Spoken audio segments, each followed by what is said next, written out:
Hi everyone, welcome back to my YouTube channel. This is crazy because me and Kat have never filmed a proper sit-down video ever. First of all, thank you so much, Kat Tenbarge, for coming on the channel. Thank you for having me. This is a lifetime dream come true. It feels so weird because we did this technically on stage every night for the first leg of the Chronically Online tour, and finally we're able to do it in a setting now where we're not being overworked. So here's to that. But what I wanted to do was, we talk a lot about internet culture, and you've been reporting on it for a very long time, as we know. And I think there's no perfect person to speak about who we're going to be talking about today other than you. We're going to be talking about Jeffree Star, and I'm really excited about that. And I think to just kind of dive into it immediately, what is your perspective of Jeffree Star and his career like right now in August of 2025? It's so wild because, like, for so long, Jeffree has been referred to and has referred to himself as, like, the cockroach of the internet, where it's, like, nothing can, like, slow his rise. He's always reinventing himself, always back and bigger than ever. But right now, he is, like, not doing well. Like, he had to sell his massive, like, mansion in Calabasas, as we all know. He moved to Wyoming, as we'll get to later. But he's also, like, he's gone from being someone who was at the top of his genre to being just, like, yet another person on TikTok Live, like, begging people for attention, begging people to, like, buy makeup products. And this morning when I woke up and opened Reddit, because, of course, that's what I do the second I wake up every morning, there was a recommended post on my feed from the Jeffree Star Cosmetics subreddit, and I thought it was really interesting because this is from, like, a current fan of Jeffree. And the post said, I guess they're cutting corners now. And it's a picture of, like, this package that someone received from Jeffree Star Cosmetics. And basically what they're saying is, like, when you would order from Jeffree Star Cosmetics in the past, you would get, like, this beautiful, like, pink box with pink tissue paper, and you would often get, like, a free gift included with your order. And it used to be kind of just, like, a whole production. But now, like, when this person ordered a bunch of products, they just got them all in an envelope with, like, a postcard of Jeffree that's, like, bent. So they're like, ooh, struggling. That's also really crazy because in the Shane documentary as well, it was like a big thing in terms of you get the experience. Like, you will never get an experience like a Jeffree Star Cosmetics. You know, basically it always seems like when you would buy Jeffree, he always made this deal that the customer would feel like they got a PR package because it was so over the top. So that's actually crazy to note. And I think kind of starting at Jeffree now and then making our way back as to where we got here is probably a good place, because my perspective of Jeffree right now is that he is a TikTok grifter, quite like Jason Nash. Like, that is the main source of income. But also he's kind of became like an auctioneer because he's on TikTok being like, if you get the palette, no, you'll get this. If you get the palette in the next 30 seconds, if you get the palette in the next... And I've never seen someone within the beauty community pivot that way, and specifically I would have never envisioned Jeffree would have done it. I would have envisioned maybe James or Manny MUA. I would have never thought that Jeffree, and a lot of people in his fans, because I did go through the Reddit, were saying that it's because he's a pioneer and always willing to adapt. But I don't think with Jeffree that's the case at all. I truly believe that Jeffree is selling stuff on TikTok Live out of necessity of makeup expiring. Yes, I think so too. And I think that, like, when he downsized and went from that massive mansion to, like, a 5-bedroom house in Wyoming, like, that to me was a really big sign of, like, financial strife. And I do think that he's now essentially, like, I wouldn't call him working class, but I do think that, like, he's not just doing this for fun. Like, this is his new livelihood, is, like, having to go essentially, like, back in the day when they would do Shopping Channel on TV and you would have all of these, like, more entrepreneurial, like, average people, like, hawk their products. Like, that's what he's doing now. Also, the concept of him, I would say that he probably is working more on social media now than what he ever did in the past, which is ironic because whenever he moved to Wyoming and wanted to get away from the California life, he said he was doing that in an attempt to step back from social media, whereas now he seems like the rest of us who have to post on social media because it is our job. So I think that's a great point. Yes, 100% agree. So with Jeffree, I do have a question for you that I always kind of think about myself. So obviously he left the YouTube, California, you know, mansion life and went to Wyoming.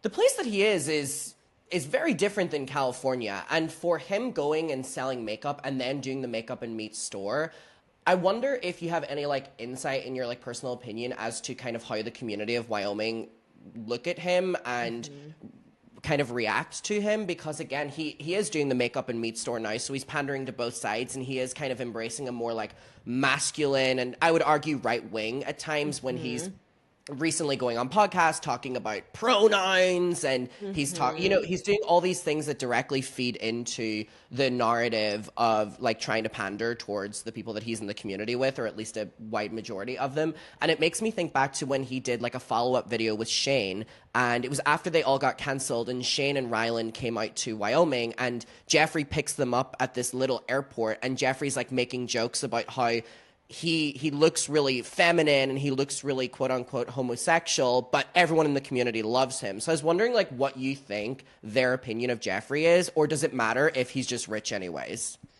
This is such a good question, and I feel like the way that Jeffree is perceived in like these like more rural American places, it speaks to some of the like kind of underlying contradictions in American culture, because you would think, based on all of the stereotypes, that someone like Jeffree, who is extremely out, who is what's the word I'm looking for? Very flamboyant, like you would think that that would make him deeply unpopular. But I honestly think that because of the attitude that Jeffree has, as well as like the wealth and the willingness to give back to this community, I believe him that people in his area love him.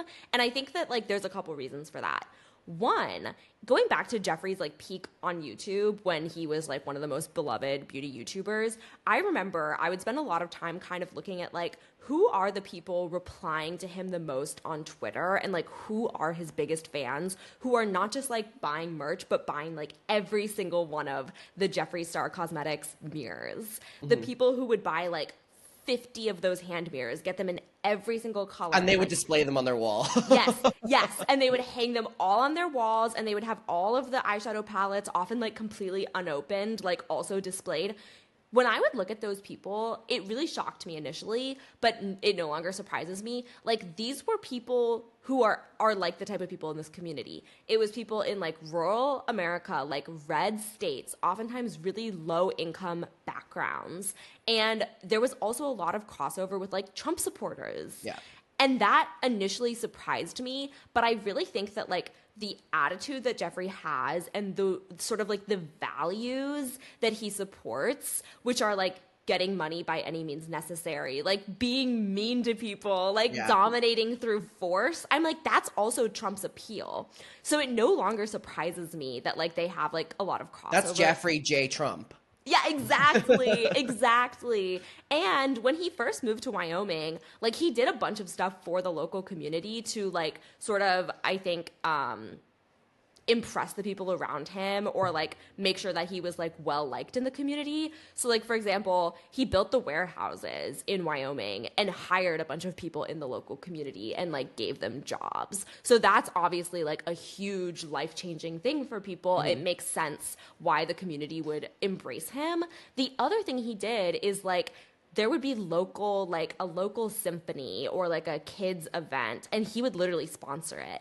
And there were pictures. Really? Yes. There's a picture of like in Wyoming, like where he lives. It was like a local symphony, and they had banners for like the local businesses that were supporting it. And there was a big Jeffree Star Cosmetics banner. That is one thing I didn't know.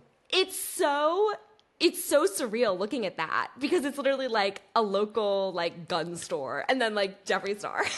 Well, one thing that's really interesting about you saying about the community kind of taking him under his wing, obviously he was definitely buying their support. And I think it's clear as anything that he was doing that. But whenever I was kind of looking into the people that were supporting him as of now, specifically whenever he was kind of speaking more like right-wing terminologies and kind of, you know, buddying up with those kind of people, it really made me realize that a lot of people in 2025 that support Jeffree are actually people that maybe lean a little bit right or homophobic. However, Jeffree is so caricature to them, like a caricature of like of that like that's what they like, and that's their limit, because Jeffree is also feeding into it. Like, Jeffree is feeding into that mode of being, you know, so hyper femme and so, you know, over the top, that I think that that's their limit. And I think as well, when Jeffree is very and you know, androgynous, people will kind of hide behind, I like Jeffree. They like him because he's rich or he's, you know, popular. But then they will use that as, I can't be transphobic, I like Jeffree Star. I can't be homophobic, I like Jeffree Star. And it made me think, if we take it all the way back to MySpace, that was one of the main reasons that Jeffree got his career in the first place, was because he was this androgynous, over-the-top, almost big character that back whenever he was, you know, in the 2000s and homophobia was at its peak, you know, Jeffree was someone that homophobic people would like, and then that was kind of their token as to, I'm not homophobic, I like Jeffree Star. So if we go back to MySpace and where his career's at now, do you see any comparisons with that? Because for me, that's all that sticks out. 100%. And I think there's like kind of a kernel of like tragedy with where Jeffree comes from and how he got his start, because I don't think we know the full truth. Like, Jeffree has always kind of like exaggerated or even lied about his origin. Like, when he lied about who his mom was and then he made a big YouTube video about that. Like, he has kind of shielded the truth of his past. But what we do know, and like what I learned through my reporting, is he had like a rough childhood. Like, he grew up in California. He had like a bad relationship with his family. He got bullied a lot. He was probably someone who endured a lot of homophobia at a young age. And that doesn't excuse or justify any of his behavior, but I do think it kind of helps explain why he created this persona, because his early MySpace persona was like, he took all of the stuff that people were presumably like bullying him for, and he like doubled down on it, like tripled, quadrupled down on it, went out of his way to like look really like wild, like embraced all of the early 2000s scene culture, like took it to the most extreme point. But then he also like developed this exterior shell where it was like, no one can hurt me, like I'll hurt them first. I'm gonna be like aggressive, violent, bigoted, mean, rude, competitive, all of these things. Like, he embraced that. It feels like almost as like a protective layer. But the problem is, like, the second that he was no longer the subject of the bullying, like, he then immediately became the bully. What's also really crazy when you're saying about him kind of becoming what people were maybe making fun of him for or whatever, this is such a weird comparison, and I've never, ever thought about it until you phrased it like that. He literally is what Colleen made Miranda Sings to be. Like, Colleen made Miranda Sings the things that people were making fun of her for. They would say she was a bad singer, so she would make Miranda sing worse. They would say that Miranda was ugly, so she made herself uglier to kind of, you know, feed into that. And it's really weird once you say that, because it's actually a really great comparison that Jeffree did become what people were coming at him for, so that he was kind of in on the bit as well, and he was then able to kind of leverage making a career out of it as well. Yes, I think that's so true. And you also see, like, with these early internet personas, it's like they are obviously exaggerating themselves. Like, it is an act. But I think with someone like Jeffree, you see the early iterations of, like, at some point the lines were blurred between who he performed as online and then who he actually was in real life. Because he would do this character on MySpace and on live streams. He used platforms like Stickam, which, like, no one even remembers this platform anymore, but it was like an early, like, live streaming platform. Like, it was Twitch before, like 10, 15 years before Twitch existed. And Jeffree would use platforms like that, and he would do this really performative evil caricature of a person. But then, like, the stories that I heard from people when I was reporting on him and what he was actually like in the 2000s, it's like he would carry that character into real life, and then he would actually be violent to people. And some of the early skits that he was doing were just like horrible, like, deplorable conduct. Like, he would go up to homeless people and he would like shout slurs at them on the street, and he would actually carry around a taser and like use it on people, and he would film himself doing this stuff. Okay, so when I think back to MySpace, so I think it's setting the scene of his career. It was the shock value, the problematic content he was posting, thriving at that time on social media, like people were living for it. And then we go to the music career. Okay, so we have the music career, but the thing I want to focus on with the music career is you have written about and talked about Jeffree's, not necessarily the music career, but whenever he was on the Warped Tour, because that was one of the biggest first moments of Jeffree's career, and it took almost like a decade later for reporting to start coming out about the truth of that. And I know that a lot of my audience, specifically watching, forget about that time period because there's been a lot of stuff that has came out about Jeffree. So when we take it back to Jeffree going on the Warped Tour and what we then knew about it, specifically with your reporting and your investigating as well, it's like, what can you kind of tell us about that time in Jeffree's life as well? Because yes, he became the character and stuff, but then he started wanting to make money off of the character and it being a full-time job as well. Yes. So Warped Tour was such a huge cultural institution of like the late 2000s. And it was like a part of MySpace culture. And MySpace, like as one of the earliest social media platforms, it was a way for everyday people to connect with each other. But it was also an incubator in the same way that we saw YouTube become a huge incubator for like big musical acts, like big musicians came out of the MySpace era, and Warped Tour was like the like premier place where you would go and you would see all of these like MySpace famous people. So Jeffree creating music made a lot of sense. That was like the trajectory of these early internet stars, and even still is today. And the type of music that he was making, it was in this like scene pop punk space. And one thing about Warped Tour is like it was a hallmark institution of this time period where a lot of teenagers would go to Warped Tour, and that was kind of what the scene was. And specifically like what the scene was, it was also like really aligned with like Hot Topic and like that culture. And having grown up, like I was a little bit too young for Warped Tour, but I was old enough that I was very familiar with this culture. And the whole kind of act of it that you only really figure out once you're older is like it was all teenagers who were consuming this content that ultimately was for teenagers, but it's pretending to be much more adult and like mature than it actually is. So it's like you have all these lyrics that are like really explicit, really violent, really adult, and it makes you feel like you're older than you actually are. But ultimately, the audience, it's all teenagers.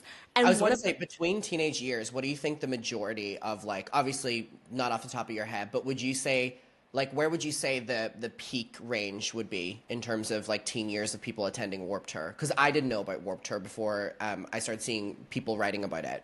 Yeah. Well, it was, like, the peak years were, like, 2009-ish to, like, 2014, I think. That was probably, like, the peak of Warped Tour. And the age of people going was probably, like, 13 to 16. Goodness. Yes. And, like, one of the reasons why I believe that Warped Tour ultimately probably shut down is because there were so many stories of, like, the band members preying on these teenagers. This was, like, a really common thing to the point where it's like, oh, this was a really bad enterprise. Like, a lot of people have a lot of good memories of Warped Tour, but a lot of people have a lot of traumatic memories of Warped Tour because there are so many stories, dozens, if not hundreds of stories of, like, these specifically like pop punk lead singers like preying on their very young fans.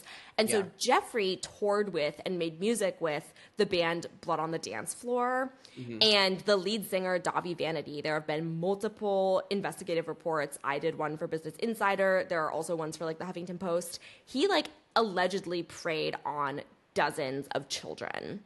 And this is a time period where a lot of allegations about Jeffree were coming out. And it's also a time period where he was openly speaking about the allegations against Blood on the Dance Floor and being like, it's all true. So you see like this start to become interwoven into Jeffree's story is like these allegations of like predatory behavior, abusive behavior, and like this whole like violent ecosystem that he was a part of. When you were writing about this for Business Insider, I think like one thing people find really interesting is when you're writing an article specifically and you're talking deep diving into Warped Tour, Jeffree's involvement, and basically everything that was going on behind the scenes, right? It was a really heavy article. What are the layers to getting that published? Because I think a lot of people don't understand. And whenever we were on tour, I know that people would talk to you about this, that people would be like, I can't believe Kat would just publish this. This is so But there's many layers to it. And I think my question for you, because I know that a lot of people really wanted to know, is when you're doing an investigative article on Warped Tour, Jeffree's involvement, things that people really weren't talking about in the mainstream, how many layers is it to get that out? And also, at what stage does Jeffree may or may not try to get involved to shut that down? Or is there a level of gaslighting from him? Or does he just not give a fuck? So every story like this is different. Like, the Jeffree story, that was my first really big investigation, and that was about a 9-month process from like the beginning of the reporting until the story was actually published. And the way that it happened is like I first got a tip from like a drama YouTuber in the space who was, and this is how I've gotten a bunch of stories over the years, because people will watch like drama channels on YouTube who talk about Jeffree Star. They will reach out to these YouTubers and be like, I have a story about Jeffree. And then in most cases, the YouTuber is like, I'm not qualified to do reporting on this story. Yeah. So they'll go to like a mainstream journalist like me, and they'll be like, Kat, can you look into this? So that was the first sort of really serious allegation that I heard about Jeffree, was through that process. And then I also had a few people reach out to me because I was writing about Jeffree, I was writing about Dramageddon, I was writing about Shane Dawson. And so people started reaching out to me with like these allegations against Jeffree. And the allegations for the most part were like 2006 to like 2012. That was the time period. So it was MySpace, Warped Tour, this whole music scene. And when I started talking to these people, like initially you interview the sources, and typically and ideally, you're interviewing the person who this actually allegedly happened to. So you do an interview with them, and a lot of times you will end up doing like multiple interviews, like up to a dozen interviews with the same person, going over these details, making sure that like you have as much detail as possible. And then you have to like do the work to further investigate and corroborate those details. So like, for example, one of the stories that I ultimately reported on was this individual who's non-binary came to me with allegations from literally like 2007, where they were like, Jeffree Star was performing at this event venue in Alaska, if I remember correctly. And they were like, Jeffree was performing here and I was a dancer, and Jeffree like groped me. And so to look into this allegation from 2007, it's really hard to corroborate something that happened over a decade ago. So what I did is like I spoke to a friend of that person who like was there at the time, who like told me what he remembered. I reached out to the person who owned the venue and tried to talk to him.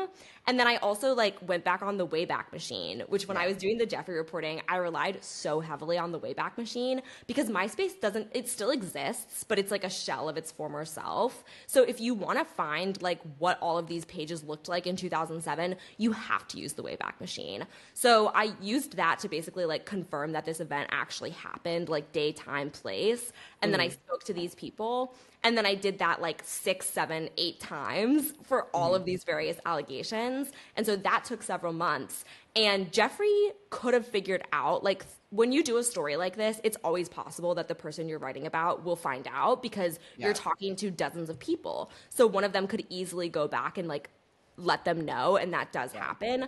But in this case, I don't think Jeffree knew until I reached out for comment, which is typically one of the last steps, because once you reach out to the person for comment, they could do something like what Jeffree did, which Jeffree was the most extreme case of trying to like derail a story. And he tried to derail the story like multiple different ways. This specific one with like the Warped Tour era? Yes.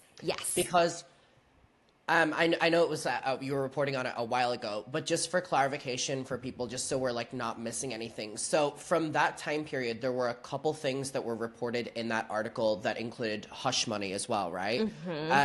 So what were those events as well? Like, I'm not even going to make you go into detail on them, but just kind of so we don't forget, because I know that you've done a lot of, talking about it. I've done a lot of talking about it, but just so we don't forget that, like, this was what started with Jeffree. So what were the things again? Because ultimately you broke the story on the hush money as well, which was of course he was trying to shut it down because that painted an awful picture. And then he came out with, didn't he come out with the blood money palette when you were like doing that as well? Yes. So this is what happened. So it was a bunch of sexual assault allegations, ranging from like groping to more serious and violent forms of assault, and also battery. Like people said he had tased them. People said that he threw a knife at someone. Like that was one of the stories. And so I had all of these various stories. And when I sent them to Jeffree for comment, a few days later, sources who had made these allegations started reaching out to me, all basically like copying and pasting variations of the same message, where they were like, I want to recant my allegations. Basically, like, I want to take it back. Yeah. And luckily, there was this really experienced editor at Business Insider who was like helping guide me through this story. But the way that the hush money allegations came out is one of the sources who had accused Jeffree of essentially like cyberbullying on MySpace. This source got a DM from one of my other sources who they had never spoken to before. And that DM basically said, like, if you recant your allegations to Business Insider, Jeffree Star will pay you $10,000. Like, you will receive Jesus $10,000. Christ. And so through that, we were able to basically piece together that Jeffree had been paying people off in order to recant those allegations. And at one point, we even obtained a check, because the main accuser who had accused him of the most serious form of sexual assault, he received a check for $45,000 that was made out by a Jeffree Star Cosmetics executive. So we were able to put all of that into the final reporting, and we were able to publish that. And that was when Jeffree rolled out like the second half of like the way that he was able to divert attention from this article, which was like releasing the blood money palette, making a $45,000 donation to a local charity. He was doing all of these things to kind of like make it so that if you Googled Jeffree Star hush money or like Jeffree Star donation, you would get these articles instead of the article.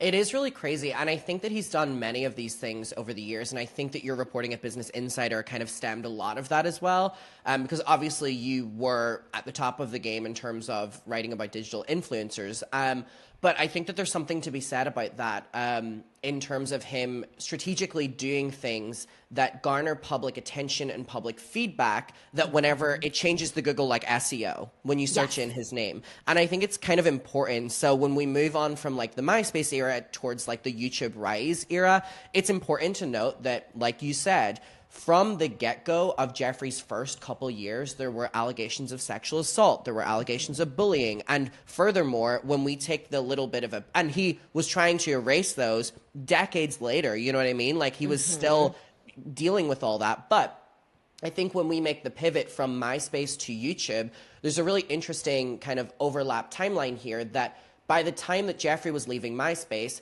that's really whenever he started really offensive tweeting and posting on MySpace. I mean, there were racism, there was a bunch of ableist posts, there were misogynistic posts, and this was also when he was posting these videos onto MySpace and onto YouTube that were him chasing women down the street, harassing at them, trying to taser people on video, making fun of homeless people. This transition from MySpace to YouTube is always really interesting to me because people look at it as two different Jeffrees, but there actually was an overlap. So when we then go onto YouTube, Jeffree, pivoted from MySpace to YouTube. I think it was one of the most smart business decisions because he, again, was able to kind of use that character to build over the audience. And then he, launched Jeffree Star Cosmetics in 2014, not that long after it. And, the first product being the liquid lipsticks, he was doing the makeup tutorials, he was doing collabs, and he really started to rebrand. Now, I think my question for you is, do you think that it was a tactical decision for him moving from MySpace to YouTube and doing this rebrand into the business mogul, or do you think it just kind of happened naturally? I think it was like a little bit of both. I definitely think that Jeffree is very savvy, which is one reason why I'm like kind of surprised that he's doing so poorly now, just because in the past he has been so good at like evolving with the way that the internet is flowing. And it's really interesting to me that like his MySpace persona, it was much more like down to earth in a weird way. Like, it wasn't honest. It was just more like gritty. Like, I'm on the streets of Los Angeles. Like, I'm, his life was a bit more kind of attainable to people. Yes, 100%. And then when he rebrands for YouTube, he keeps a lot of the aesthetics the same, but he just like pivots it, and it was really smart. It was also around the same time that like the Kardashians were becoming really huge, and I feel like that's no accident because he moves literally into like basically the same neighborhood as the Kardashians, and he switches from this like really gritty MySpace persona into this really like polished mogul makeup, like high production value, almost like reality TV-esque persona, but he keeps some things the same. And I remember when I was doing this reporting, it really struck me, like early on in the YouTube transition period, he did a like what's in my bag video, and he's pulling stuff out of his bag, and it is for shock value, but he literally pulls out like a bedazzled taser. I was going to say, doesn't he pull out like a gun or something like that? Yes. And it's like people, I think, were like, he was always playing this up as like, haha, funny, like this is ironic, this is just an aesthetic. But then you talk to people who were around him at that time, and it's like, it wasn't an aesthetic. I remember I interviewed someone who was like a manager on Warped Tour who was like, Jeffree would run around tasing people. What the fuck? And I'm like, that's so bad. And I'm like, it just like, I'm like, it's so sinister because he was essentially hiding in plain sight. Like, you're like, someone who's going to pull out a bedazzled gun on YouTube is not the type of person who's actually going to threaten people with a weapon. It's not a threat, yeah. Right. He's like playing it up as if it's like a joke, but that's kind of to disguise this period of his life. And I'm sure by this point he was sort of like, I need to cover my tracks. And I think the first kind of initial period of him on YouTube, he was getting so much of the MySpace audience coming over, but I don't think that there was necessarily a new audience discovering Jeffree until the Kat Von D situation. That is when Jeffree first used drama to his advantage, in my opinion. I may be wrong, but that's whenever I see him using a situation with drama, jumping on, and him using this model of whose side are you on? If you're on my side, come over and support me. So with the Kat Von D situation, this is actually something we've never talked about. What is your opinion of everything that kind of went on with the Kat Von D time? Mine is truly that I do also, knowing Jeffree now, think that there was probably a lot of lying and deceiving involved with his portrayal of Kat Von D. That is not me saying that I think that Kat Von D is a good person or a reliable person, but I do think that when we look at how Jeffree further down the line portrayed Friends, I think that he did think that he was literally launching Jeffree Star Cosmetics. What a perfect time to take down a competitor, friend or not. And he was able to frame it in this way that I've 100% been done wrong. Whose side are you on? So while in the past I've watched the Kat Von D situation and thought, wow, she really did him wrong, Jeffree 100%, I do believe that there was an element of him realizing that he could use this mentality of the public having a black or white, whose side are you on, to his advantage, to then also the drama is about Jeffree Star Cosmetics. So what's your opinion of that? I totally agree. Like, I think that with all of Jeffree's controversies, there's like a kernel of truth to the things that he is saying. However, I think that based on what all of these people who he's like feuded with over the years have said, it sounds like he does this thing and has been doing it for a very long time where he like manufactures conflict with the people around him to use to his advantage. And I think that's kind of sad. Like, it is sad because it's like, even if I were rooting for Jeffree, then I would be sad about this because it's like, it means he can never have like a true friendship or like a true relationship unless he like has already determined that like this isn't someone who's useful to him. Because anytime he's befriended someone in the YouTube space, it's like, I think about how his relationship with Trisha Paytas played out as well, where it's like Trisha talks about, and I do believe her, that like Jeffree would just bully her randomly, like privately. Like they would be in like Vegas or something together and there would be other people in the room and Jeffree would just start making fun of her. And making fun of her weight to her face and stuff, Yes. And I've heard variations of this story from all kinds of people like throughout Jeffree's life where it's like he would create this real life friendship conflict and then he would go online and like you said, he turns it into an us versus them mentality where it's like you're either with me or you're against me. And the way that he creates this like advantage for himself is like he often is the one bringing it online. He is often the one like starting the conflict, which gives him the upper hand because the other person is just like figuring out what even just happened before they can like react and get people on their side. Well, what's really interesting is I've written it down here in my notes that with the Kat Von D and Jeffree situation, there was a lot of Kat Von D and her supporters saying that Jeffree, they were bringing up his racism and talking about him being a bully. And this was the first time that the word like bully was really solidified with Jeffree's name. Now, I want your opinion on this because this is kind of what I see with Jeffree. I believe that Jeffree fits the mold of a gay man who gets overly confident with boundaries with women.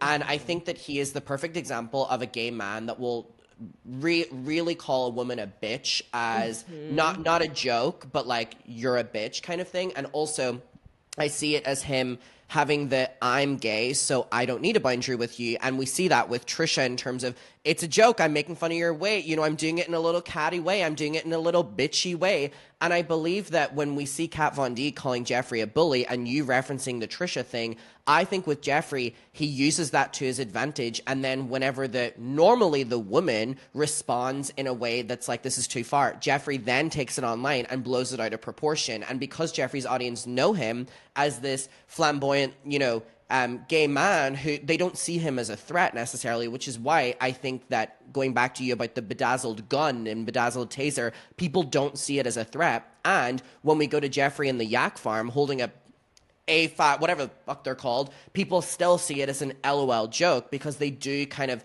in a way, infantilize him because he is a gay man. I'm speaking as one, so I'm not being problematic here. Yes. No, you're so right. And I think that one thing Jeffree is able to do really well, and it's hard to know how intentional it is or if he just benefits from this, like both could be true. It's like as a gay man, he is able to both like weaponize misogyny and like benefit from it at the same time. Because like you said, he's perceived as less threatening because he has this femininity to him. Yeah. But like you see this also, like you see with James Charles to an extent, where it's like they can benefit from being able to exist in women-dominated spaces and to have a majority female audience, but they also ultimately benefit from misogyny and they benefit from being a man because they can get away with behavior that a woman never could. Jeffree can be like super mean, super catty, super ultimately like bitchy to women in his life. Whereas if a woman were to behave that way, she would then be labeled as the problem. But when he does it, like he's able to sort of get away with that type of behavior in a way that like his female peers cannot. So I think then moving on from the Kat Von D, I think I can kind of confidently say that I think he played into it. And obviously Kat Von D is in the wrong, Jeffree's in the wrong. But I think moving on from that, this was Jeffree garnering a bigger audience on YouTube. However, this then meant that there were a bigger audience and that had some people that didn't like him as well because he was now involved in feuds. And I've written down here that this is when the moment of kind of 2017, 2018, he was growing exponentially on YouTube.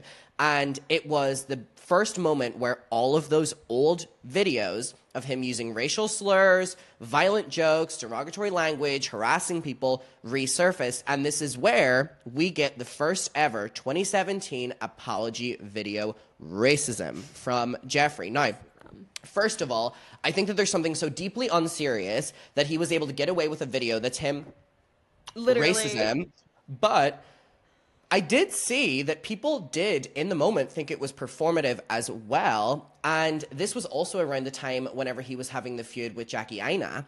And a lot of people completely forget about this, but basically Jeffree was accused of racism, harassment, microaggressions, and honestly trying to kill her career and blacklist her from the industry. And the majority of people were really taking Jeffree's side. So in that era, now moving on, the clips have resurfaced. He's done his first apology video. It's deeply unserious. The public are giving him backlash, but he's now garnering a cult following, which is something that happens with creators when they get canceled. They get a cult following, weirdly enough. And then with the Jackie Aina situation, from this kind of 2017 to 2018 era on YouTube where Jeffree is kind of falling down a little bit, but then gaining so much and falling down a little bit, what's your kind of perspective of that time of his career? I feel like this kind of connects back to sort of what we were talking about earlier, where it's like he's been able to have this conservative audience over the course of his career, where a lot of times like his cult following, like his most devoted followers who spend the most money on him, who are collecting every single thing he puts out, it goes to show that like there is a white supremacy aspect to this where like in the hierarchy of what type of minority these people will tolerate, they feel much more connected to Jeffree, who they associate like with this racism and wanting to excuse it, than like they care about that more than they care about like the fact that he's a flamboyant gay man. So it's like his whiteness and his ability to sort of get away with racism and like profit from this culture, that I think is a huge part of why he developed this conservative cult following. And people didn't realize it because like being an outwardly gay man shielded him from people realizing just how conservative his like appeal ultimately was. I also think it's no accident that he's able to do this in the beauty community because particularly in the mid 2010s, people did not want to like grapple with this. I think people only really grappled with it like in the mainstream years later. But the beauty community is a space that is like dominated by white people and by white men in particular. It is a space where like Black creators and Black women have had to fight just to have products that will like match their skin tone. At the time when Jackie Aina was like growing as a YouTuber, there were most foundation brands did not even carry foundation products that like would like match an extremely like dark skin tone. So I think Jeffree really thrived in this industry, and I don't know if he intentionally got into makeup because of that or if it was just like a very convenient thing along the way. But I think that is one of the major reasons why it's like, yeah, he makes this like horrible video racism. Yeah. But the highlighter is like so snatched that people are like, wait, but like, what are you using?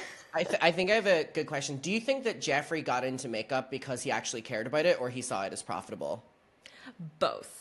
I think that, but I do think that like going all the way back to like his high school era, like when his high school yearbook photo, like either he posted it or like someone posted it, he's doing like some crazy look.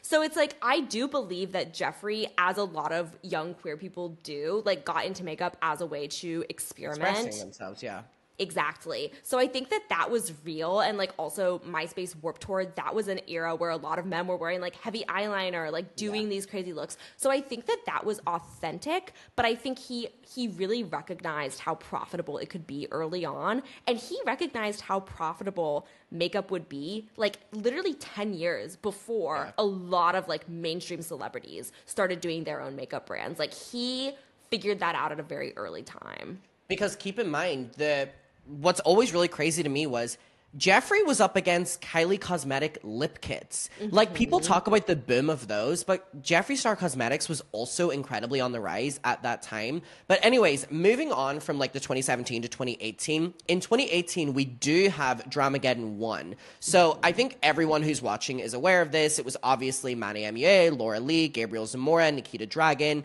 And it obviously started because all these people were doing collabs with each other. They were profiting off of each other, but there was always Jeffree was at the top. Like, Jeffree was the most popular one. However, he was generally disliked within the community at this time for the problematic clips. So when he started collaborating with the more family-friendly Manny MUAs, Laura Lee specifically, maybe not Nikita Dragon, but he was able to kind of get their audience's support. Like, it was kind of like a token of, we like him now, we forgive him.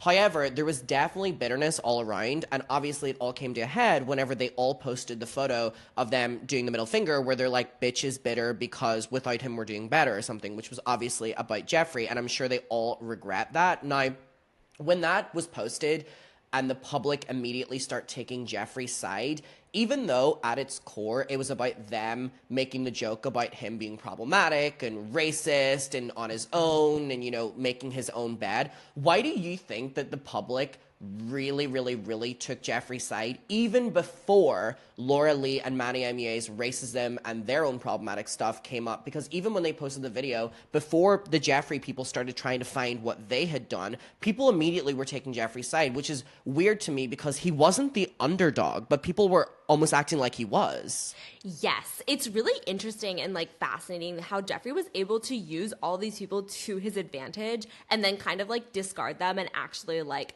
hurt their careers in like irreparable ways. And I feel like honestly, Jeffree was able to be positioned as the underdog purely because Gabriel was the one to tweet that picture of the four of them. Like, I remember, because they were like, it's so funny how the Kardashians like loom behind all of this, even though they are not personally involved with it really. But it's like, obviously they are like parodying that picture of the Kardashian sisters. That was really, really iconic. But the problem with that is like, that makes them look like as a group, they have the upper hand, even though in reality, it was Jeffree who had been building like this really like, honestly, like cruel cult fan base that was going to be willing to like go after these people and resurface all these old tweets and make them look like hypocrites. And that's the other thing is like Jeffree, by being like an outwardly like bad person, he's never shied away from that. He's always been like, I'm the villain, I'm Regina George. He branded himself as a cockroach. He branded himself as the bad guy. That means it's almost impossible to be like, he's a hypocrite. Whereas when you brand yourself as like a good, ethical, moral person, and then someone like reveals you to be a hypocrite, you now have so much further to fall. I think as well, because Laura and Manny's audience specifically, actually Nikita's too, weren't wanting Jeffree to be a part of the community, and then they got that like green flag to be able to take him in when they all started doing collabs. I think those people then started really getting involved in Jeffree's community. Obviously, Jeffree's community, like you said, is people that, you know, like him because he's nasty, he's bitchy, he doesn't care. They get receipts. Jeffree's on Snapchat every day being like, you know, bitch, I have the receipts. Like, he's talking like this and stuff.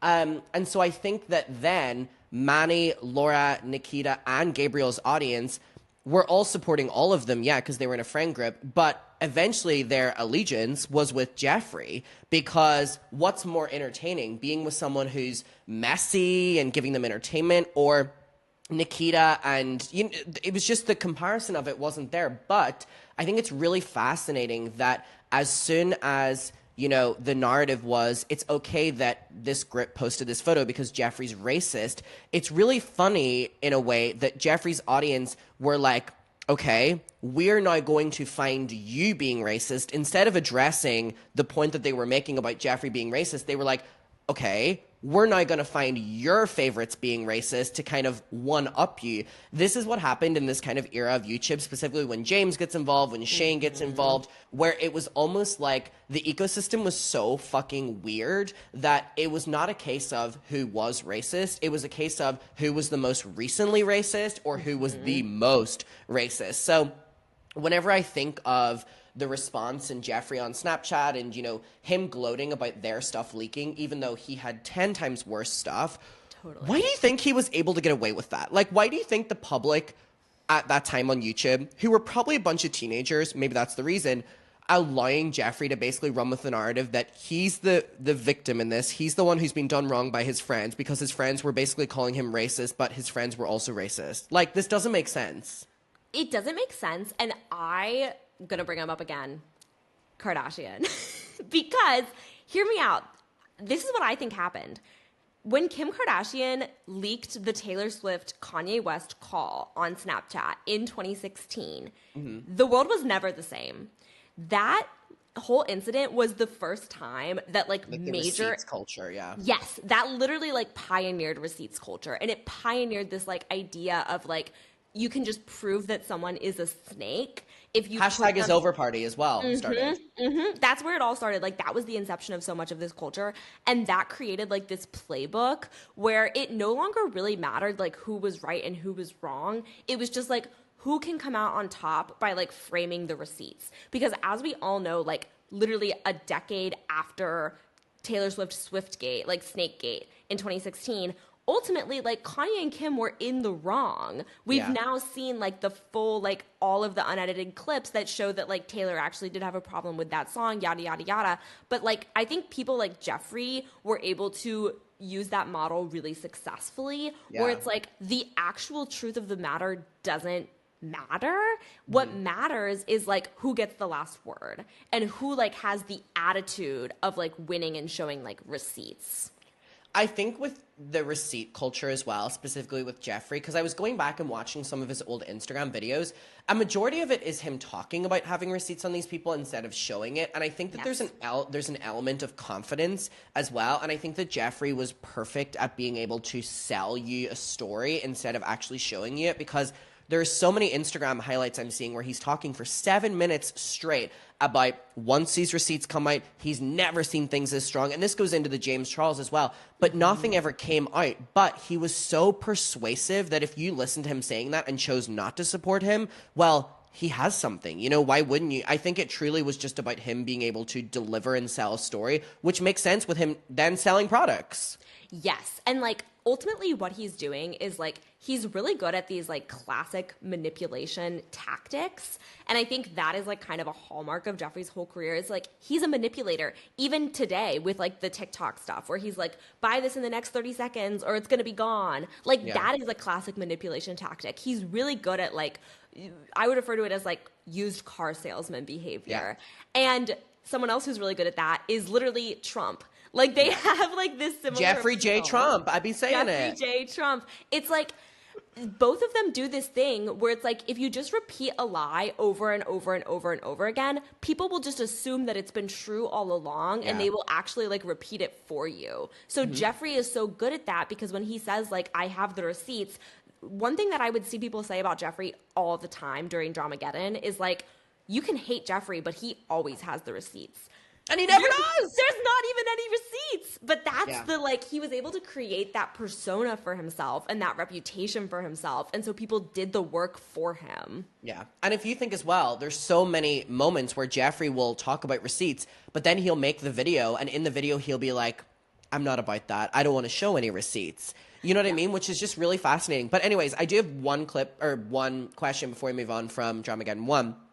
Do you think that when Jeffree befriended Nikita, Laura, Manny, and Gabriel, that it was ultimately his dream to steal the audience and then rise above them?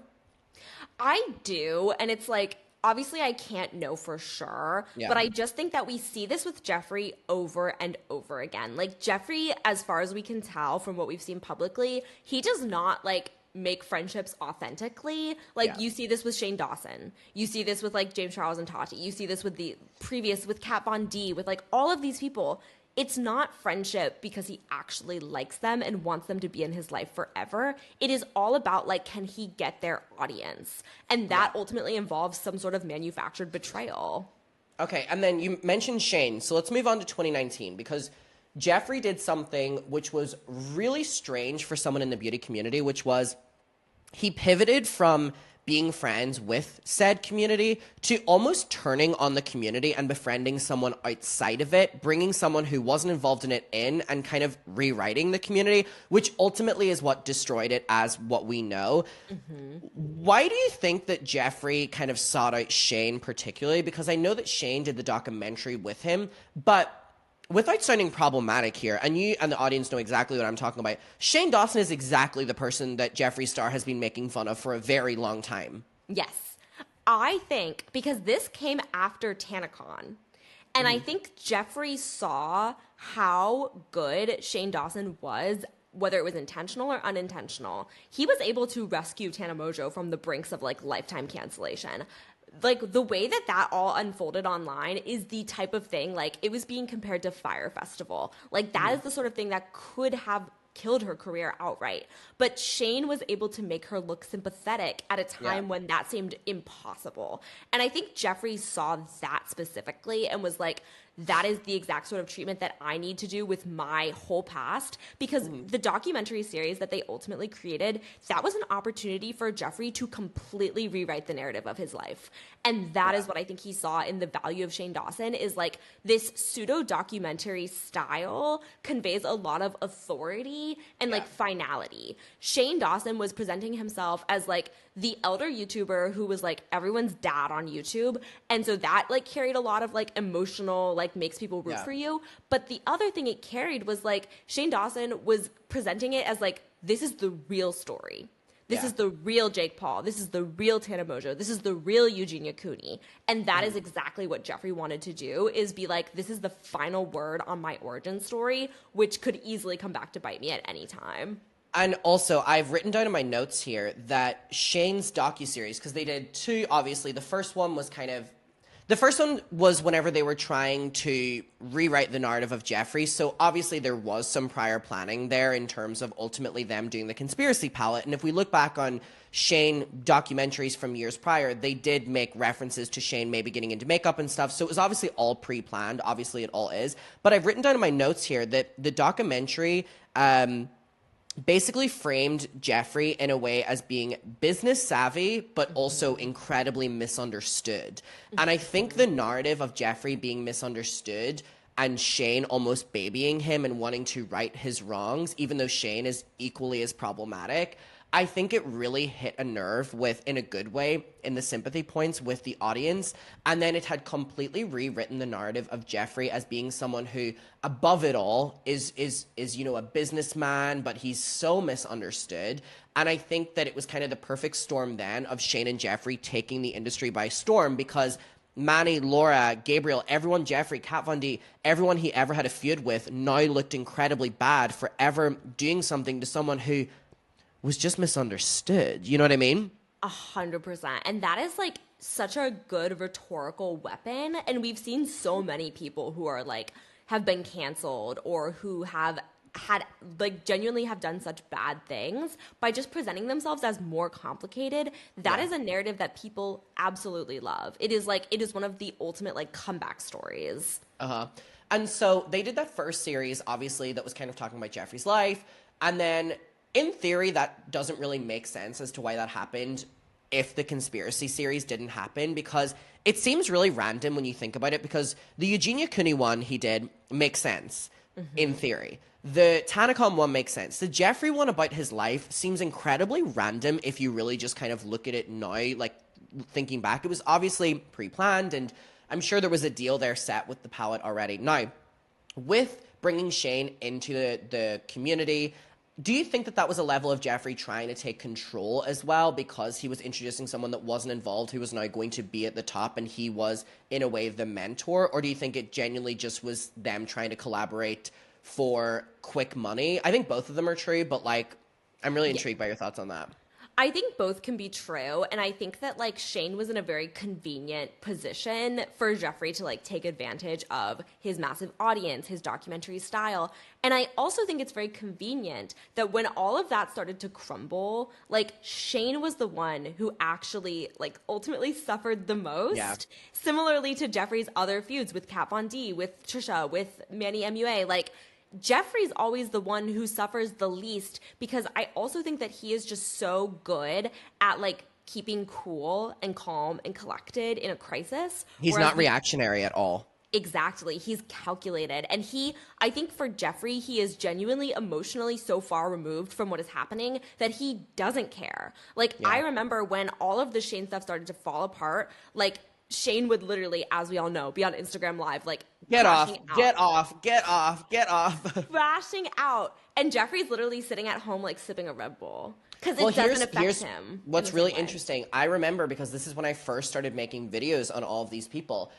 So when they both, so really quickly summarizing, so obviously the second series comes out with the conspiracy palette. It was obviously an entire infomercial promoting it. It was making the audience feel like they were involved. So whenever it launched, obviously, and you literally, it's so interesting looking back that like people bought the palette in hopes to support them selling out, when literally in the documentary, they're like, order 20 million units. Like they obviously knew it was going to do well. But anyways, the series comes out, palette does really well.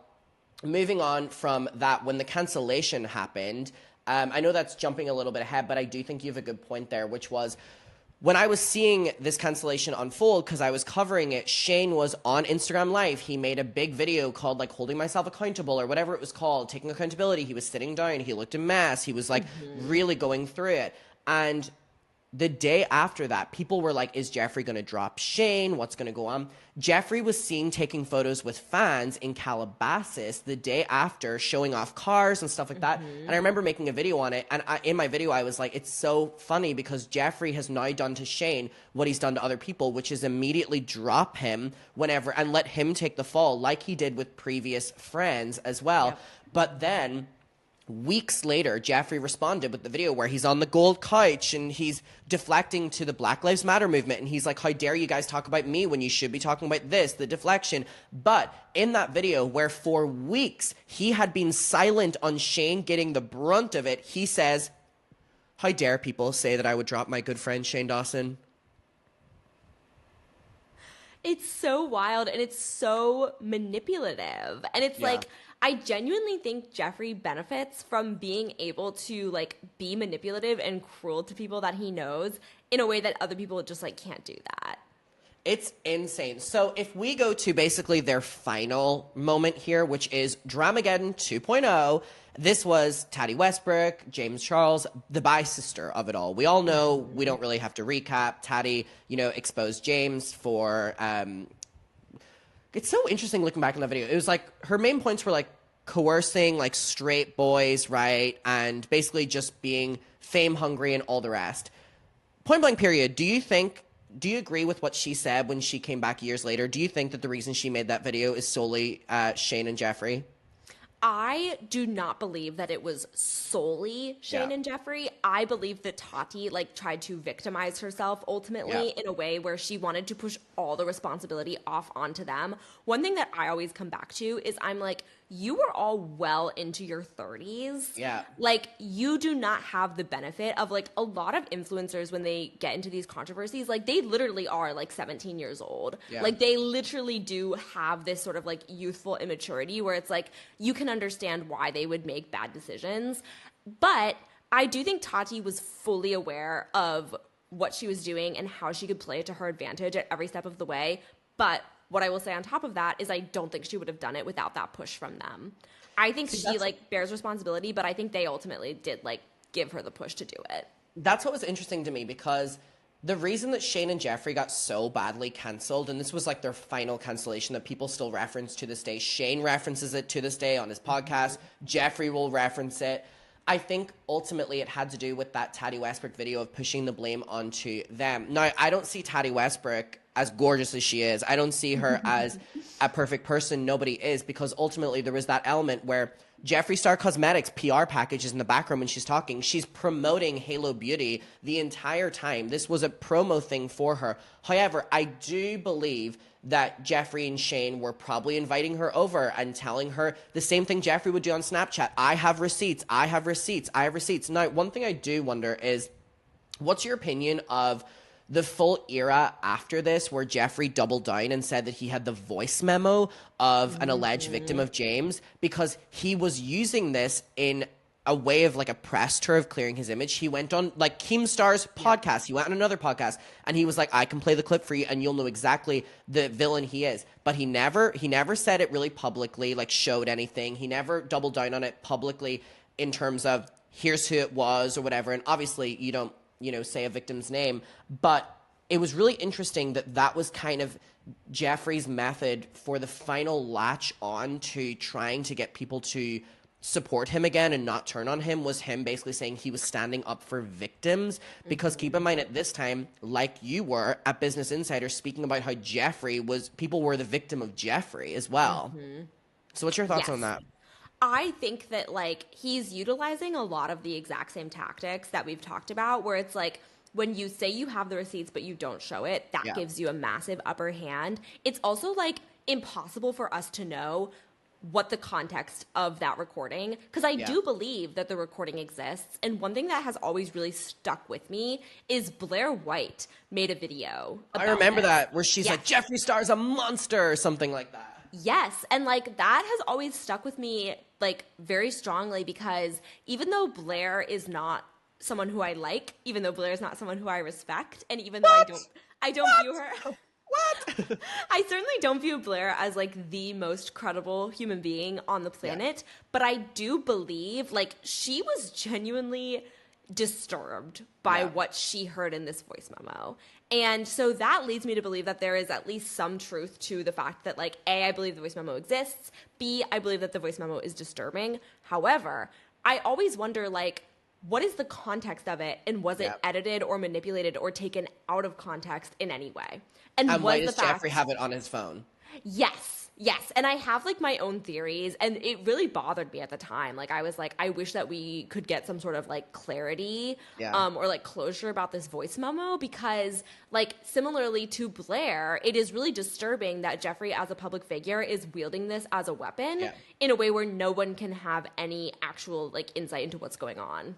Well, but isn't that telling that in Tattie's video that she made that was the final downfall of Shane and Jeffree, Tattie was like crying and being like, I'm making this video. I know you have stuff on me and you have stuff on other people, but we can't be scared of you anymore. I think this was the general consensus of Jeffree, which was he would collect info. And I believe that wholeheartedly, that he would collect info on people in the community that basically you don't fuck with him because he will leak it. So I do believe that there's an element of trust that he was sourcing info on James as well to do this. But I agree with you, that Blair video, I remember watching it. She's like sitting in front of like her closet on the ground and she's like shaking and she's like, I remember that video because she is saying that she doesn't want to report it to the police, but it needs to be reported to the police and stuff. However, as an audience member, that was incredibly frustrating as a watch because we're just hearing you say that you heard something traumatizing, but we can't do anything. And you're also telling us you don't want to go to the police with it. So it's incredibly irresponsible. But also, ultimately, I think it turned a lot of people on Jeffree in the long run because people were like, you're actually weaponizing this person's story as a gotcha get-out card as to why we shouldn't like James Charles. Yes. I also think it's really interesting when I was reporting on Jeffree, so many people who I would talk to were so scared of him, like scared as if he could like end their life. Like people were like, just the fear that he was able to create around himself was really fascinating to me. And people would constantly tell me like, Kat, like be careful, like literally like they feared for my safety. And I feared for your life in 2020. And like looking back on it, and even at the time, I was like, guys, I don't think it's that deep. Yeah. Like, but I think that what is really interesting to me about that is just the fact that he created this atmosphere of fear and intimidation that was very successful. And like, I believe that he collected, obviously he did collect like all these receipts and like manipulated and threatened with them, but none of it ever came out. Mm-hmm. And I always wonder, like, what I've learned over like my years of reporting are that creating this like feeling of fear and intimidation is just as good of a tactic, if not better, than actually like hurting people and like being manipulative in that way. And I do also think that like something that a lot of us didn't realize at the time is like, had Jeffree been much more like, if he had actually kept this material and then used it against people, that would put him in significant legal trouble. And none of this ever became public in a way where he could get, like, he could have been sued, but, like, I think he was very careful to toe the line there, and it was more about, like, being manipulative than, like, going the full distance and releasing these types of materials. Well, one thing that really frustrates me when it comes to Jeffree is people will say that they don't agree with him or they don't like him, but, you know, he was right about James Charles, right? And now one thing I find really interesting about this is Jeffree was tweeting when Bye Sister came out, congratulating Tattie for every 1 million subscribers she got, and also had posted about James being like, you're a predator, you know, you're not allowed in my house, you've made Nate uncomfortable, blah, blah, blah, blah, blah. He was tweeting about James and the Straight Boys.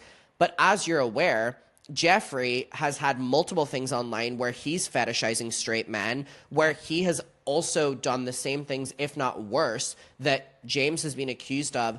So I guess my point for you is like, I have 2 questions for you. Number 1, why do you think the energy doesn't keep the same, or why do you think the public doesn't keep the same energy for Jeffree when he has done exactly what James has done? Number 1. And number 2, why do you think Jeffree was so confidently going against James, knowing that he had done the same, if not worse? Like, he was so deep in controversies at this stage. I'm like, do you just not care anymore? Right. I've thought about this a lot, and I've thought about how, like, the public response to James Charles was always so exponentially much worse than the public response for Jeffree. Like, people never had the same energy about the stuff that Jeffree has been accused of doing as the energy that they held for James Charles, even when Jeffree's accused of doing things that are, like, frankly, worse than most stories I've heard about YouTubers. Like, the stuff that Jeffree did was, or allegedly did, was like so beyond the pale, and people just did not talk about it. And one of the reasons why I think that is like, people generally, it makes them uncomfortable to have to like sit with the reality of some of the allegations against Jeffree Star. Like, people don't want to talk about it. There are YouTubers who like made dozens and dozens and dozens of videos about James Charles where they were like, actually, it's too triggering for me to talk about, like, what Jeffree is accused of doing. And I have some, like, at the time, it really bothered me, and it still does, but I also have a little bit of empathy because I'm like, I understand why people have that kind of mental block where it's like, you don't want to talk about, like, this seriously awful stuff. You would much rather talk about things that are, like, slightly lighter in comparison.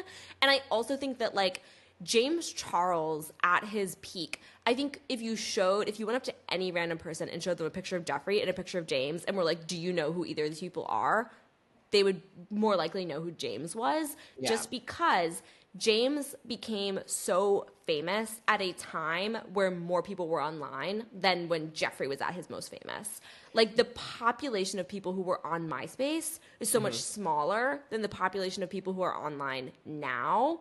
So I think James Charles, he has more name value, he has more recognition, and I think that is also why Jeffree has, like, benefited from that. When Jeffree took James under his wing and was filming collabs with him and, like, really taking him under his wing, like, they were doing so many collabs, he was seen as, like, James's little mentor and stuff. Do you think it was always his plan to, like, drop him and expose him? Because keep in mind, when you look at the YouTube stats, James Charles was the fastest growing beauty guru channel, if I'm not wrong. And actually, right before Jeffree and Shane started to, like, take him down, James had just surpassed Shane in subscribers, and I think it was like 25 million or whatever. So my point is, like, why would Jeffree spend all those years devoted to making his viewers love James? Was it a case of just trying to steal the audience and then drop him? Or do you think, like, he didn't plan on dropping him? Because that, for me, I'm like, why did he invest so many years? But then he's done it with other people. It's I don't know.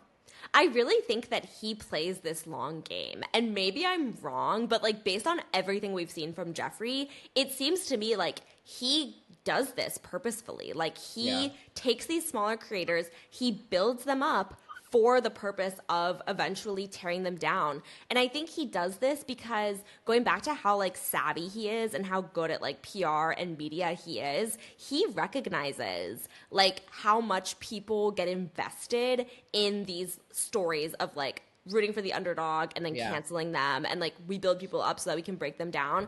Jeffree understands that, and I think he also recognizes that, like, James was always going to be a competitor for him because they are both gay men who have, like, exceeded in this space. And so I think Jeffree recognized that if he didn't turn James into a villain, he was always going to lose to James. Like, James was younger, he had the bigger audience. It was something Jeffree needed to do. That's something I focus on as well when I think of James. I think the element of James reaching the point that Jeffree had gotten, he was 20 years younger or whatever it was, probably killed Jeffree because, again, this is an age-dominated world, and it is for women, it can be for, and specifically the beauty community being a woman-centered, you know, demographic, that kind of feeds into, like, the gay man approach as well as, like, the younger, shinier thing. And I think that Jeffree really struggled with that. And I think the release of James's Morphe palette being incredibly successful is insane. All I'm saying is James is lucky that he released Painted, his makeup brand, like, last year. If he had released it during those years, Jeffree would have killed him. Oh my God. Yes, I agree with that. And I also think that probably contributes to why Jeffree has lost so much popularity now, is just that, like, James Charles is still at an age where he can befriend, like, as we all know, teenagers. Yeah. Like, James was able to take his own success and then, like, roll over and collect, like, continuously new younger audiences by doing Charli D'Amelio's makeup, by going on TikTok, by doing these things where, like, James is still able to appeal to the younger generation. He's getting older, but he hasn't aged out. By the time that TikTok even became a thing, Jeffree had already aged out. Jeffree is too old. And, like, it's sad that we live in a world where, like, you can age out of these spaces. But, like, what people typically do, what YouTubers typically do when they get to a certain point where they've been doing it for decades or they've been doing it and they're getting older, they take a backstage look. Like, there have been multiple YouTubers who have been really, really successful, and then, like, their channels kind of, like, died out. And you come to find out that what they've done is they've moved into production. Yeah. They own their own studios. They work behind the scenes. They, like, mentor younger creators, and that's how they continue their careers. But Jeffree can't do that because he's alienated every single person to the fact where he had to even leave California. Yeah. Because I don't think there's a single He burned soul every left. Motherfucking bridge. He burned every bridge. And I think that was so successful for him for so long. But it does go to show that, like, in the end, if your model of success is through burning bridges, you can't do it forever. You will hit a point where, like, you will have no one left to capitalize on. And so after all that happened, this was basically the cancellation that really sticks with Jeffree. So we have Shane and Jeffree being canceled after Taddy's response video years later. And I think the element of Taddy opening the video with, like, reading a script and being like, this is legally binding and stuff. Again, the same way Jeffree talks about receipts, it seems very official to people, so they take her side. But we have Shane being canceled for past racist and pedo content. And then the public ended up bringing Jeffree stuff up as well. Both of them went down at the same time. And Jeffree was then accused of orchestrating Dramageddon behind the scenes. Morphe severed complete ties with Jeffree, which was... I did not think they were going to do that. However, it is important to note that Morphe then went bankrupt and then shut down. Do you think... with the Morphe situation, that if they had kept Jeffree on, they wouldn't have been filing for bankruptcy? Do you think that they were that reliant on Jeffree, or it was just like people weren't buying makeup? I think the problem with Morphe, and you've seen how other companies have not done this, because I think Morphe was a big case study in, like, how to become really successful by partnering with influencers. But then I knew you were going to say that. I knew you were going to say that. Ultimately, like, you cannot, as a company, you cannot rest entirely on influencers. And we've seen this with other companies too. Like, a company will eventually die out if its success rests on a specific person or even a specific group of people. It has to be able to stand on its own, and Morphe could not. It's really interesting because there's a UK brand right now that are definitely recreating that mold called Be Perfect, and their entire thing is influencer affiliation codes. And I'm like, give it a couple years. Give it a couple years. So, and then as we know, right around this time as well, was the allegations of hush money, as we know, and NDAs were basically being talked about. So once we move on from that, it's basically Jeffree now, which is the rebrand attempt. So Jeffree sold the California house, and he moved out of California, basically said that he didn't want to be a part of the toxic world anymore. People didn't receive that correct because they were like, you are that world. So that didn't really work. He relocated to Wyoming. He launched the yak farm, and he, got a bunch of yaks. And what I think is really interesting was I was actually involved in this. He got the yaks, and then people were like, this is really weird. Is he going to kill them? Is he going to eat them? And he said no. But then he secretly trademarked the, like, yak logo for, like, meat. And I remember I was one of the only channels that had actually made a video on it. And there was did you write an article on it, or was there someone else? Okay, yeah. That was one of our earliest collabs. That was, yes, oh my God. It was, there were not people talking about this as well. That's what it was. You had done the article and I had made the video. Yep. And Jeffree responded to it and basically was like, no, they're my friends. Like, this is not what's going to be doing, because he got so much backlash because people were like, whoa, you just pivoted, got these animals, and now you're going to kill them. He said that wasn't the truth. Truth be told, Jeffree then, started getting yaks, killing them, and did the Jeffree Star yak meat, completely rebranded as to this is the best meat you can be eating, then launched Jeffree Star Makeup and Meat. Now, what I will say is I've seen videos of the Jeffree Star Makeup and Meat store. I personally don't know if it's a success or not, but all I'm saying is I don't necessarily know if it's such a success that Jeffree is, like, literally on TikTok live at the cash register every single day doing TikTok deals. I don't know if that screams success to me, but also, who the fuck is in Wyoming that's like, oh my God, I've got to go to the Jeffree Star makeup store? Right. I think we should take a trip to the Jeffree Star makeup and meat store. That's kind of a dream of mine. Vacation. Remember earlier I said I feared for your life when you were talking about him? He has guns out there, Kat. I know. I when I was still at Business Insider, I really wanted to do a story where I went to Wyoming and, like, tried to find Jeffree Star, and there were multiple people who were like, he'll shoot you. So also, really intrigued to see what your thoughts are when he completely rebranded from the celebrity influencer bougie lifestyle to the soft with his dog's rancher life. What was your opinion of that rebrand where he would be holding guns and stuff? And this was also during the time when the election was going on as well, and he really started to pivot towards kind of Republican ideology. Yes. I mean, he kind of like, one thing I'll also say about Jeffree is he's been really good at like predicting trend cycles. Taylor Swift is also very good at predicting trend cycles. It's them together. It's them two against It's Donald J. Trump, Taylor Swift, and Jeffree Star. Exactly. Like Jeffree, I think, understood, as is anyone who is really, really successful in this kind of space. Like, you have to be able to get a sense of where the tide is turning before the tide actually turns. And so Jeffree almost like preceded what we have seen, which is this big cultural conservative wave. And Jeffree, throughout his whole career, he has ridden this wave. In the 2000s, when it was cool to be edgy, he was riding that wave. Then when it became like very like stylized, like hyper aesthetic influencer culture, then he rode that wave. And now like he's back into the conservative mindset. I think where it hasn't worked for him, and perhaps something that he doesn't feel like he can do, is like a lot of conservative leaning influencers have really embraced political rhetoric in a way that I don't think Jeffree, because I always wondered if at some point, and maybe he still will, I'm like, Jeffree to me seems like the type of influencer who would eventually run for office.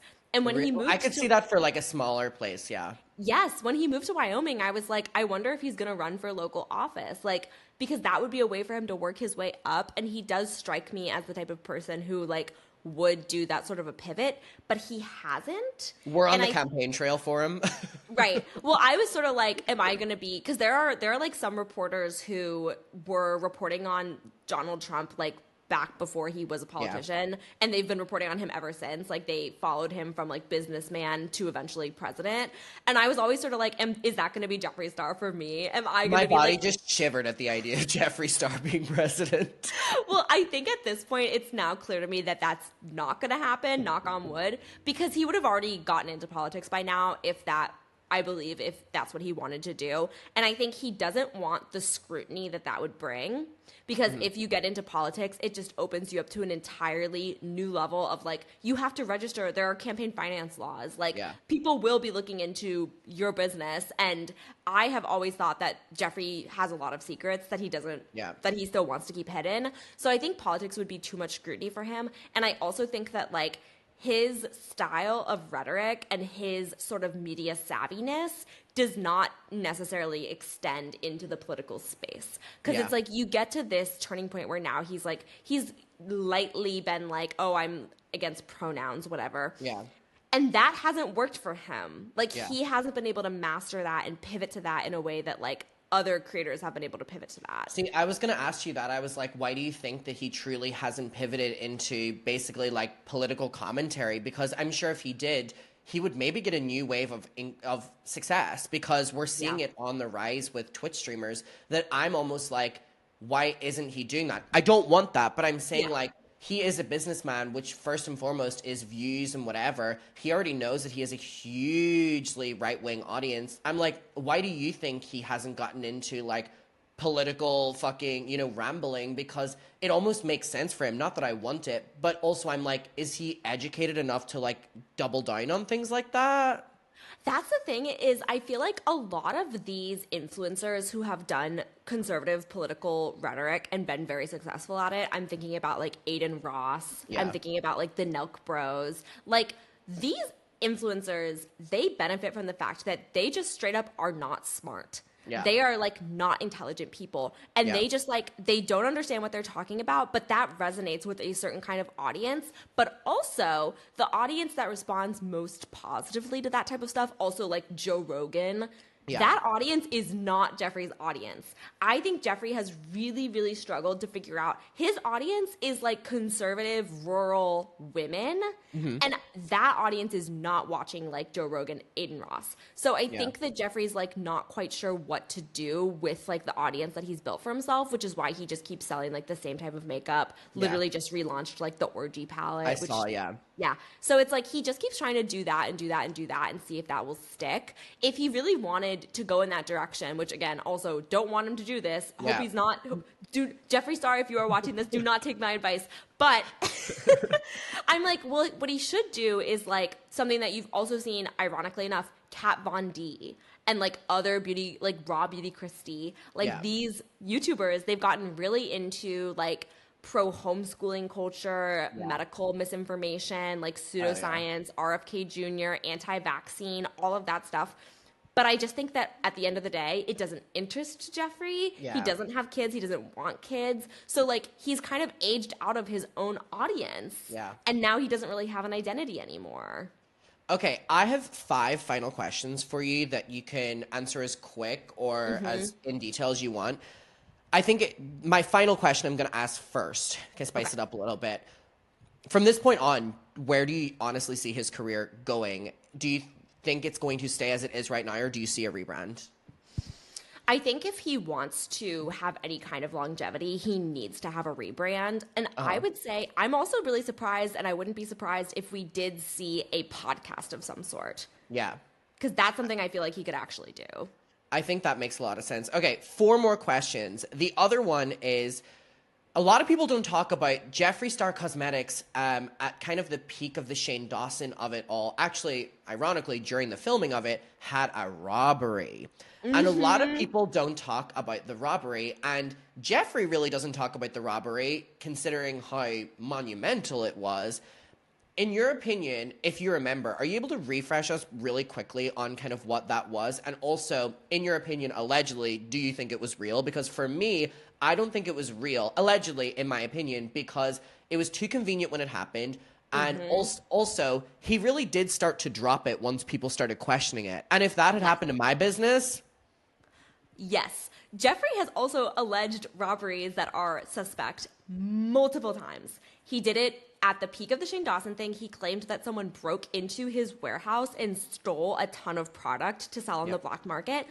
Which ironically was the new product coming out. Great promo. Yes, exactly. And like, if I remember correctly, a local reporter started looking into this and was like, I checked with the police department. There was no report made. D'Angelo Wallace made a huge investigation. Yes. And so I also, like, there's no evidence to prove that that ever happened. So I personally find it very suspicious. The other time he talked about a robbery, which was flat out denied, is when he was trying to distract from my article. That was when he was dating that basketball player. Yeah. And he claimed that that basketball player robbed him. Yes! Oh my God, and yes! Stole his stuff. And he claimed that literally, I am not kidding, it was like the day the article dropped. I remember that. Or like the day before the article dropped. And at the time, I just like, I didn't realize until afterwards. I was like, oh my God, that was so smart. Because everyone was talking about him and they were talking about that. Yeah. And the basketball player said, I literally didn't steal anything from him. So I think that Jeffree uses these like fake robberies, essentially, allegedly, to create narratives. And again, I believe that it's fake in my opinion, because in the video where he addresses the cancellation, he spends a majority talking about the product that was stolen, how it will eventually be out, and how amazing the product is. So final 3 questions for you is, where do you think Jeffree would be in his career if By Sister and he wasn't involved in the Taddy Westbrook fall down at all, and say James Charles never got cancelled? I think that, honestly, I think that they would have struggled. I think that cancellation and like the whole Dramageddon 2.0, it ultimately contributed to this sort of downfall for their career. But if it hadn't happened, I think they would have been stagnant, because at that point, the makeup industry was already becoming oversaturated. And what we saw in 2020 was that, like, because people weren't leaving their house, they weren't doing anything, like the makeup industry truly struggled and has never fully recovered from that. And I think as well, we're kind of in an era where we're more conscious of what we're buying and kind of like overproduction as well.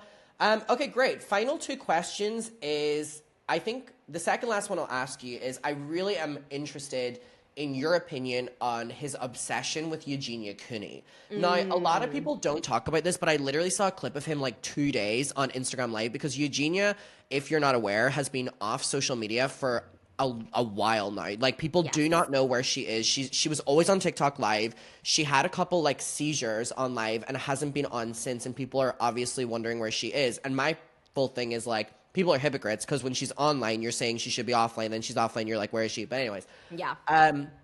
Jeffree has this obsession with TikTok battling live with Eugenia and trying to get her audience, but he also will make fun of her live on these lives. I remember they were live with Jeffree, someone, and Eugenia, and they say, like, Eugenia, would you have a kid or something? And they're like, you should call it Corpse Bride. And Jeffree's like laughing and like making fun of her and stuff. But on his lives, Jeffree is giving right now updates on Eugenia Cooney and like where she is, and he's saying she's with her and stuff. This is fascinating to me. And from all of your reporting and knowing Jeffree for years, why do you think someone like Eugenia Cooney is kind of the last influencer that he's seemingly wanting to cling on to? Because he doesn't even cling on to Shane anymore. I think that Eugenia, a couple things. One, she is one of like the few people out there left who is willing to be aligned with him, who is not seemingly like scared of his betrayal.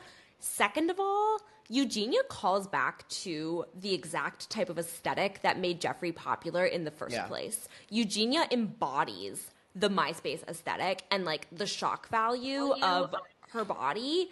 That speaks to what made Jeffree such a popular figure in the beginning, and I think that he honestly probably like likes and feels comfortable with that. Yeah, I agree. And then my final question for you is, how differently do you think the beauty community on YouTube would be if Jeffree had have had zero involvement? He never came over from MySpace. He gave up after MySpace and was never involved, but every other player was involved. How differently do you think it would pan out? I honestly, like, I think it would have been very different. And it makes me kind of sad because I think that before Jeffree ushered in this period of not just the beauty community, but also like YouTube for women more broadly, where it went from being like early beauty YouTube was women teaching each other how to do makeup, and gay men too. But like it was a women dominated space, and it was like based around like community and like teaching these like makeup skills and like artistry and creativity. And Jeffree really like was a force in turning it into a space for like drama and conflict. Yeah. And I think that if that had not happened, you would have seen the beauty community continue to be more about like the makeup itself and less about the people putting the makeup on. I completely agree. Okay, well, I loved filming this, but before we go, I do, for people that have been watching who maybe didn't see us on tour when we were talking about it or don't keep up with you on social media, do you want to give people a quick rundown on what has been going on in your career as to where you are right now, where they can find you? Yes. So, currently I am independent. So I left NBC News at the beginning of this year because I got laid off. And I started my newsletter at Spitfire News, spitfirenews.com, and I have been covering a lot of the same things that I used to cover. I just had an article that came out today about the Taylor Swift Gaylor drama. So if anyone's interested in that, that's like the type of thing that I've been covering. And there's a free version as well as like an upgrade premium version. So support independent. And again, I think you were the reason that so many of these stories with people that we have covered have existed. So everyone, please go and support. It'll be down below. What exactly is the link again? Just spitfirenews.com. And what social medias do you prefer people to find you on these days? So I am most active on Blue Sky and Instagram, and I'm at Tenbarge on both of them. Love. Well, Kitty Cat, thank you so much. I can't believe this is our first video we've made that hasn't been us trying Mr. Beast Burger. Thank God. Everyone, thank you so much for watching. And if you have any suggestions for anyone else you would want us to kind of deep dive into, please let us know in the comments. Kat's stuff will be linked down below. Please go over to Spitfire. Go find her on Blue Sky, Instagram. Everything will be linked down below. And Jeffree, this video was purely for entertainment. Do not come for us, but if you do, email Kat. an old friend of yours. All right, muckers, we will see you in the next one. All of Kat's links are down below, and goodbye.